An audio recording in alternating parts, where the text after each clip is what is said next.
अध्याय 27। पिता के तीखे वचन तलवार या हथौड़े के प्रहार के समान श्रृंगी के कोमल हृदय में चुभने लगे व उसे अत्यंत कष्ट पहुंचा। बेचारा बालक और अधिक सहन नहीं कर सका। वह जमीन पर गिर पड़ा व पिता के पैरों को पकड़कर विलाप करने लगा। पिताजी, मुझे क्षमा करें। मुझे इतना क्रोध आ गया था कि सम्राट ने स्वयं ऐसे अन्याय व अमानुषिक भाव से व्यवहार क्यों किया। तुम्हारे ऊपर किए अपमान से मैं अपने क्रोध को दबा न सका। यह उचित नहीं है कि सम्राट स्वयं ऐसा बर्ताव करे। एक सन्यासी की कुटी में प्रवेश करके ऐसा अनुचित कार्य क्यों किया। पुत्र के दुख को देखकर समीक ने उसे अपने पास बैठाया और कहा, पुत्र, मुहूर्त की आवश्यकता को टाला नहीं जा सकता। उचित अनुचित का ज्ञान उस मुहूर्त की आवश्यकता से मनुष्य भूल सकता है। भाग्य का चक्र उचित का ज्ञान भुला सकता है। तब समय की शक्ति इतनी होती है कि जो सामना करता है उसे झुकना ही पड़ता है। यह सम्राट अत्यंत भक्त पुरुष है। उन्हें आध्यात्मिक उज्ज्वलता प्राप्त है व नैतिकता के लिए वह विख्यात है। वह समस्त स्थानों के अधिपति हैं।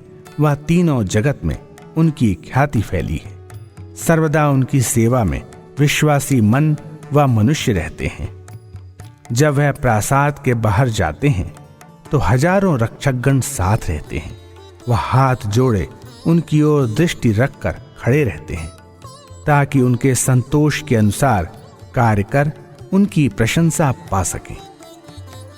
वे जैसे ही किसी राज्य में प्रवेश करते हैं तो वहां का सम्राट उनका उचित रूप से स्वागत करता है। ऐसे व्यक्ति को स्वाभाविक है कि आश्चर्य हुआ होगा जब यहां पर किसी प्रकार का स्वागत उन्हें नहीं मिला। न उनको किसी ने पहचाना न सम्मान दिया और इतनी अधिक अवहेलना हुई कि उनकी तृष्णा को मिटाने के लिए जल भी उनको ना मिला। वह भूख व अपमान दोनों के लिए तड़फ रहे थे, क्योंकि अनेक बार पुकारने पर भी उन्हें किसी प्रकार का उत्तर प्राप्त नहीं हुआ। अतः इस दुख व आघात को सह न सकने के कारण उन्होंने ऐसा अनुचित कर्म किया। यह भूल है, परंतु अत्यंत साधारण है। इसके बदले में तुमने इतना भयानक उत्तर दिया, समस्त ऋषि मुनियों को धक्का पहुंचाया है। हाय, कितनी भारी विपत्ति तुमने मोल ली है। वृद्ध ऋषि कुछ समय आंख बंद कर उपाय सोचने लगे, जिससे कि अभिशाप से सम्राट की रक्षा हो सके। कोई ऐसा उपाय ना सोचने पर वे ईश्वर की शरण में गए, जबकि वह ही एकमात्र इसको सुलझा सकते हैं, क्योंकि वह तो सर्वज्ञाता व सर्वशक्तिमान है।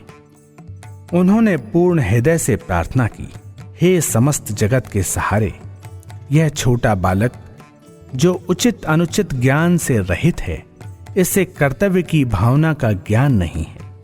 उसने अज्ञानतावश ऐसी भारी भूल कर दी है जो सम्राट के लिए नाशवान है। तो पुत्र को या तो क्षमा करो या दंड दो, परंतु सम्राट का भला करो। जब मुनि ने आंखें खोली तो उन्होंने साधु वर्ग व पुत्र के साथियों को खड़े देखा। दुख के साथ उन्होंने उनको कहा, क्या तुमने ध्यान दिया जो आघात मेरे पुत्र ने सम्राट के प्रति किया है? हम साधुओं के लिए यह उचित नहीं है कि सम्राट का न्याय व अपमान करें, जो मानव जाति के रक्षक हैं। ठीक है, अतः मैं आप सबसे अनुरोध करता हूं कि भगवान से यही प्रार्थना करें कि सम्राट को किसी प्रकार की क्षति ना हो, वरन सौभाग्य की ही वृद्धि हो। जब ऋषि समीक ने सबको इस प्रकार से कहा तो एक वृद्ध मुनि उनमें से उठे, जो शांति और सौम्यता की मूर्ति थे। उन्होंने कहा, महान आत्मा, आप सम्राट पर इस प्रकार करुणा की वर्षा कर रहे हैं। जिसने उनको ऐसा अभिशाप दिया है वह स्वयं आपका पुत्र है। अवश्य ही आपकी आध्यात्मिक क्षमता अपने पुत्र से अधिक है और उसके बल पर आप कुछ भी पा सकते हैं। फिर आप क्यों ऐसे अभिशाप से चिंतित हो रहे हैं जो आपके पुत्र ने दिया है? क्या आप इस अभिशाप को शक्तिहीन नहीं कर सकते? वहां उपस्थित छोटे बड़े सब बोल उठे, सत्य है, सत्य है। हमारी प्रार्थना को सुनिए और बालक को क्षमा करें, सम्राट का कल्याण करें और क्षति से उनको बचाएं। ऋषि समीक मुस्कुराए और अपनी आंखों को बंद कर लिया।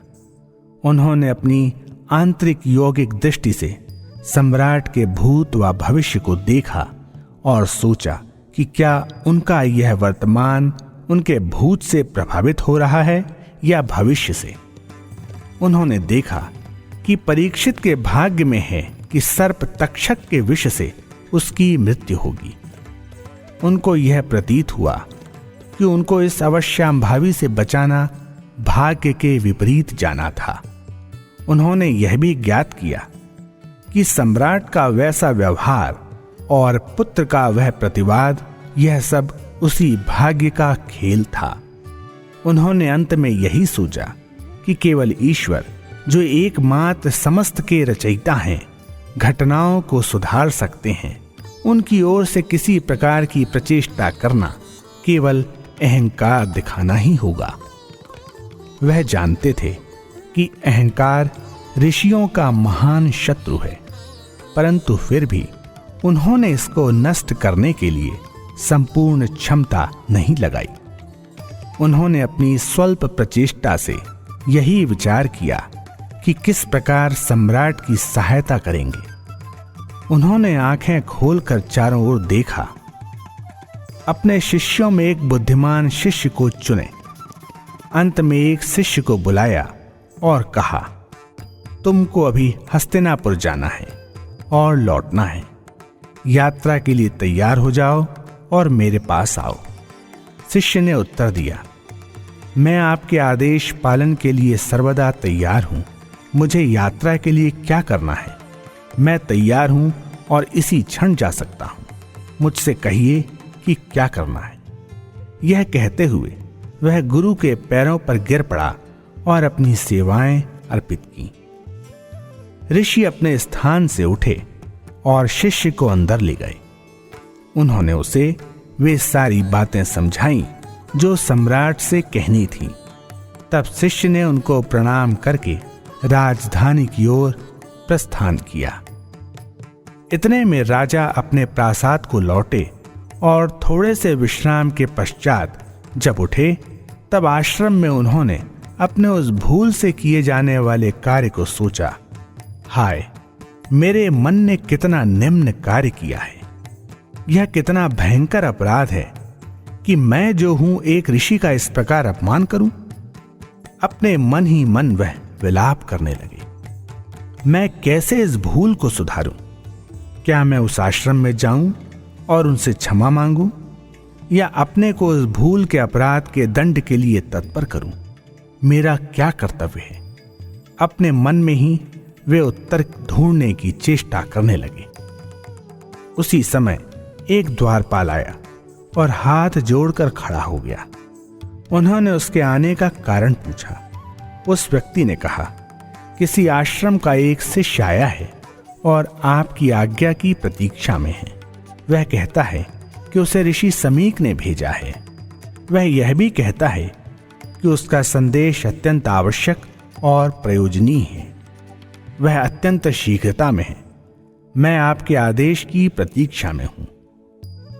जैसे ही यह शब्द उनके कानों तक पहुंचा तो उनके जूही चमेली फूलों का बिस्तर जिसमें वह लेटे थे, ऐसा प्रतीत हुआ मानो सांपों से भरा हो और सांप चारों ओर से काटने आ रहे हों। उन्होंने द्वारपाल को पास बुलाया और आश्रम से आए हुए व्यक्ति के विषय में प्रश्न पर प्रश्न करने लगे। वह कैसे हैं? क्या वह दुखी या क्रोधित प्रतीत होते हैं? क्या वह आनंद और शांत प्रतीत होते हैं? द्वारपाल ने उत्तर दिया, हे सम्राट, ऋषि के पुत्र जो आपसे मिलने के लिए आए हैं वह एकदम शांत हैं। वह यही दोहराते हैं कि सम्राट की विजय हो। मैं उनके चेहरे पर क्रोध का लेश मात्र भी नहीं देखता। इससे सम्राट को कुछ शांति मिली। उन्होंने यह भी पूछा कि शिष्य को क्या उत्तर दिया गया है। द्वारपाल ने कहा, मैंने बताया कि सम्राट वन में गए थे और अभी लौटे हैं। वह विश्राम कर रहे हैं, कृपया प्रतीक्षा करें। जैसे ही वह उठते हैं मैं उनको सूचित कर दूंगा। सम्राट ने पूछा, उसने उत्तर में क्या कहा? द्वारपाल ने कहा, स्वामी, वह युवक आपसे मिलने के लिए बहुत उत्सुक है। वह शीघ्रातिशीघ्र आपसे मिलना चाहता है। वह कहते हैं कि उन्हें कुछ आवश्यक सूचना देनी है। उन्होंने कहा कि उनके स्वामी उनके लौटने की प्रतीक्षा में हैं। उनका कहना है कि जितनी ही शीघ्रता से वह आपसे मिले उतना ही अच्छा होगा। वह अपने मन में यही दोहराए जा रहे हैं कि सम्राट का भला हो, सम्राट का सौभाग्य दिन पर दिन बढ़ता रहे। उनको मैं आसन दे रहा था, लेकिन उन्होंने स्वीकार नहीं किया।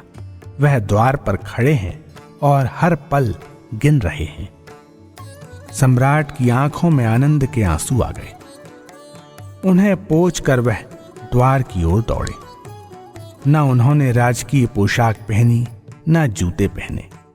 वह ऋषि पुत्र के पैरों पर गिर पड़े। वह दोनों हाथों से उनका हाथ पकड़कर भीतर ले गए और उन्हें उच्च आसन पर बैठाकर स्वयं नीचे बैठे। उन्होंने प्रार्थना की कि उनके आने का कारण उन्हें बताया जाए। शिष्य ने कहा, हे सम्राट, मेरे स्वामी ऋषि समीक ने आपको विशेष समाचार भेजा है। उन्होंने मुझे आपको बताने के लिए कुछ सूचना भेजी है। यह कहते हुए वे रो पड़े। यह देखकर सम्राट ने उत्तेजित हो पूछा, ठीक है, मुझे शीघ्र बताएं। यदि मुझसे कुछ कहना हो तो भी बताएं। अपने कर्तव्यों को निभाने के लिए मैं अपना जीवन भी देने को तैयार हूं। या क्या मेरे साम्राज्य को किसी प्रकार की क्षति होनी है? क्या मुझे कुछ सुधार करना है? मैं इसकी रक्षा के लिए कुछ भी करने को तैयार हूं। शिष्य ने उत्तर दिया, हे सम्राट, साम्राज्य को या तपस्वियों के लिए किसी प्रकार की विपदा नहीं है। उनकी कुछ भी क्षति नहीं हो सकती। विपदा या क्षति तो आप पर आने वाली है। जब उन्होंने यह कहा तो सम्राट ने उल्लसित होकर पूछा, मैं वास्तव में भाग्यशाली हूं। जब मेरा साम्राज्य और समस्त ऋषिगण निरापद हैं तो मुझे कुछ भी हो मैं चिंता नहीं करता। मैं विश्वास करता हूं उन दोनों के लिए कि शांति व समृद्धि बनाए रख सकूं। सम्राट ने कुछ समय शांत रहने के पश्चात शिष्य से पूछा, अब मुझसे कहिए कि आपके स्वामी ने मुझसे क्या कहने को भेजा है? उन्होंने उत्तर दिया, सम्राट, मेरे स्वामी को बहुत चिंता है कि एक भयानक अपराध अज्ञानतावश किया गया है।